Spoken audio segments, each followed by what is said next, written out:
turn it on. Okay, you got so the video going? Yeah, so explain kind of what's going on with the... So what happened was, over a period of about 10 years, throughout that time frame, from 2010. 2010, this motor has now seen its life.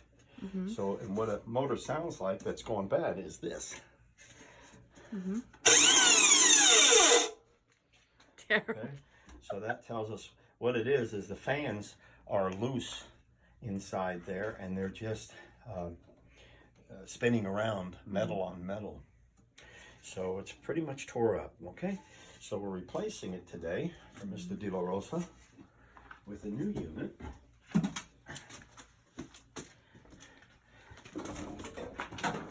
the nice thing is that everything will fit in the same spot. I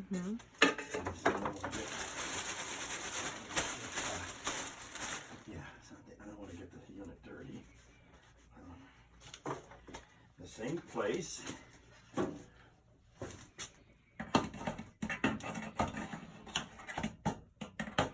we'll hear how that sounds. Here, in a second. Got less switches in the front there. Yes. So it's as simple as hanging on the wall, That's it. and everything gets pushed outside. That is correct. So This central particular vac. unit, Mr. De La Rosa Yes. has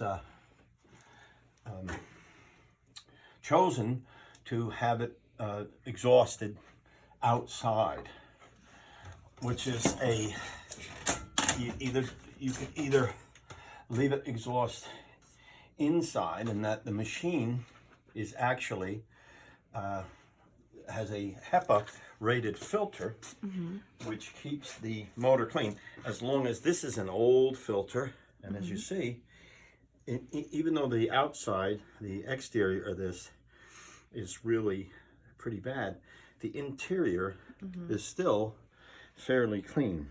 Okay? Yep. And I got a feeling this is the original filter from a previous Older machine. machine, right? And this is a newer filter that's probably 9.5, close to 10 years old. That filter. Yeah. Wow. Okay. But what we're going to do, we're going to keep this one as a secondary. So look at the comparison here. This one versus this one. The new unit. That actually still looks pretty good for That 9 looks really years. good. For 9 years. And the new filter Wow. here. Right. Now, very important that we don't wash these filters. No. Okay. Just That's what that take vacuum your, is. that's right. If you just vacuum that filter out, you'll get twice the life out of them. And that's my own rule, because in the book it actually does tell you you can wash it. But I found that washing those filters actually cause them to deteriorate, being that it's a foam. Now up inside here is what's called a bag lockout feature, or a filter lockout feature. And it actually, the machine will not run unless the filter is up against the switch inside. Okay. So that's a safety feature, to keep the motor clean. And we'll take this little twisty tie off. I'm still really amazed at these filters, though. I mean, lasts us a long time. Well, that's actually like the second line of defense, because we're going to see here in a minute what the first line of defense is.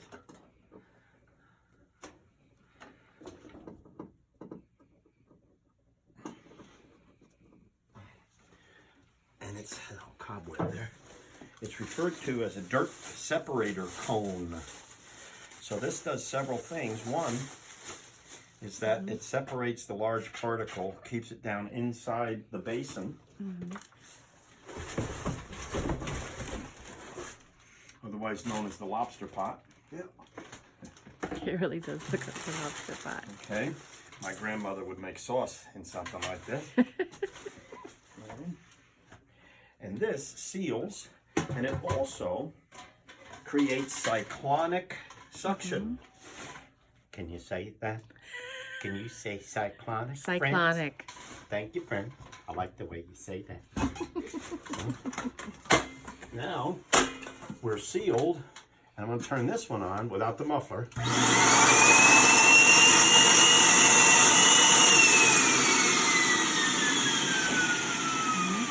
And that is a beautiful sounding motor with tremendous suction.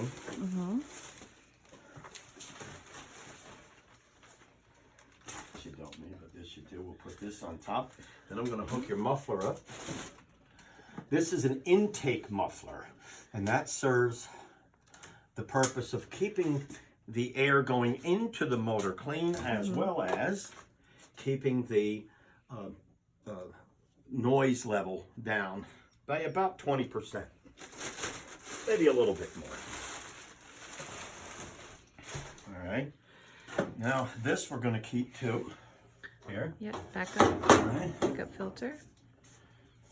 and we're going to put this on, and we will attach. This is a little bit bigger now. I mean, minuscule amount, but it is a little bit larger, which keeps this tighter. Okay, but I'm still gonna put a little tap screw in there, and just so people know, that is just the exhaust. So in order, there's so much exhaust coming out of this that it can and has tended to blow this off as soon as you turn the machine on. Well, what we're going to do is attach. Let me see if I can move that. Hold that for me. There we go. Yeah, that's. We got it. Thank you, sir. Okay. Put this. Put it on here. There we go. But now it'll exhaust outside as it should. And it's here. It should even be quieter now. Definitely quieter than the other one, huh? The best way to find it, because right now all the inlets are closed, so the machine will have a higher pitch to it. But still not that loud. As, But you hear how quiet that really is. And I brought in my drill. So there. when you put this to use, you come down here, you turn it on, and then Not at you all. No? No. When you The just hook hose- in upstairs, it turns it on. Okay, so you can turn it on upstairs. Yes, Okay, from that's what I its was hose. wondering. Okay. That's right. Yep. So it just has a switch on it that keeps the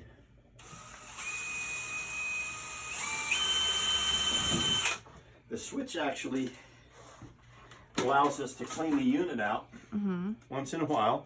Oh, We'll turn the gotcha. machine on, not the unit, but the system out. Right. We'll turn the unit on down here and then allow it to,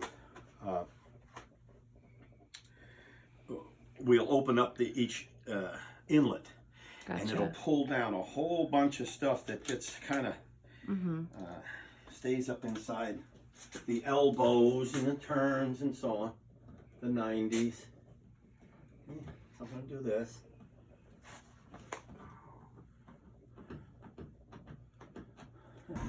Okay, so the attachment is here. The hose. The hose is on the wall. Now we're going to take our hose. John is going to show us how the central vac works. For those of you who have never I forget. had one or used a There's central my vac, south. you can see that the hose is pretty long. How long 35 typically? feet. Oh, here 35 we feet? go. The hose is 35 feet. Okay. And we have outlets throughout the house, correct? Yes. There should be in this One house. there, and one upstairs. Okay, 3 or 4. Okay. So 3 or 4 outlets So there's 3 in this house. that the hose can be plugged into. Down Now what I just did with a simple coin Uh-huh. is touch the connectors inside of the valve Okay. just to see if everything's clear, and it appears that it is. So what does that look? Let me just. Yeah. So that's what it looks like. It's an outlet. That's right. Now what we'll do, what Mr. De La Rosa has, is a pigtail cord because the inlets are not hardwired. Right. Now we can turn Okay. the hose on, at the, or the unit on at the switch of the hose handle.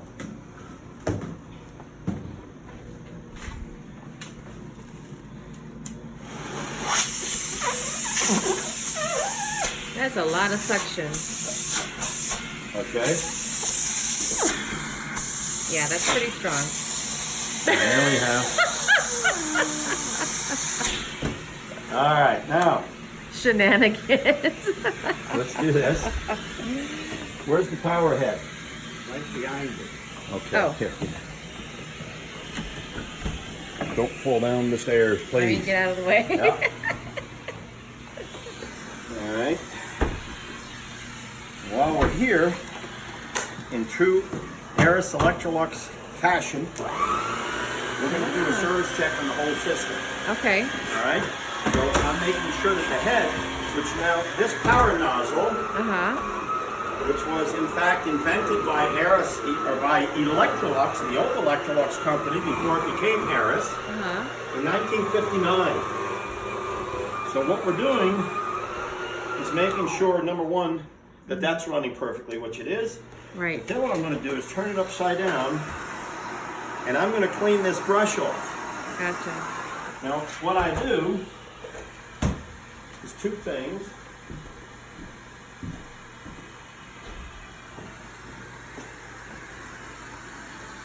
What?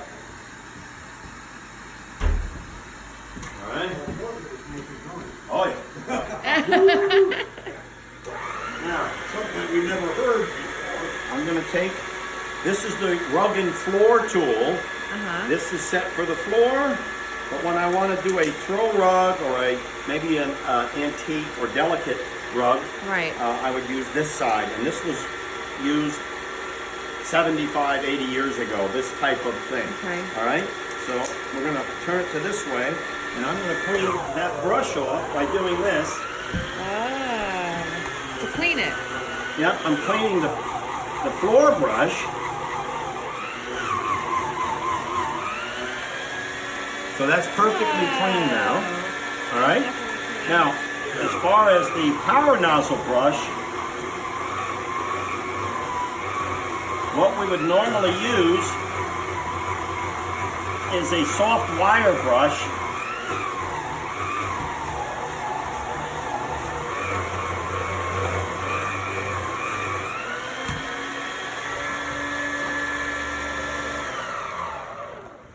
That's to get this off, we'll use a wire brush. Now, what I would recommend, Mr. De La Rosa, is it's probably time to put a new brush on there.